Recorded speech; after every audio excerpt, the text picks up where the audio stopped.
Hi friends, welcome to TDS talks. ఈరోజు మనము చెన్నూరులో ఉన్నటువంటి పెన్నా నది వద్దకు వెళ్తున్నాము. ఆ నదిలో ఉన్నటువంటి వాటరు తాగడానికి ఉపయోగకరమో లేదో మనం టీడీఎస్ మిషన్ ద్వారా తెలుసుకుందాం. పదండి. మన ఛానల్ యొక్క లక్ష్యము ఇండియాలో ఉన్నటువంటి 400కు పైగా రివర్లు మరియు ఇతర జలపాతాలను తమ ముందుకు తీసుకురావడమే ఈ ఛానల్ యొక్క ముఖ్య లక్ష్యం. ఇక్కడ టీడీఎస్ మిషన్ ద్వారా చెక్ చేయగా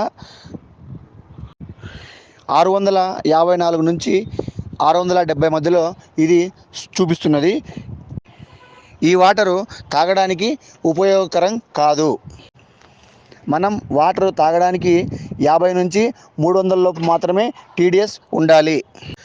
మనం తిరిగి వెళ్తున్నప్పుడు 100 అడుగులు పైగా ఉన్నటువంటి శ్రీ వెంకటేశ్వర స్వామి వారిని దర్శించుకోవడం జరిగింది. ఓం నమో వెంకటేశాయ. గోవింద గోవింద.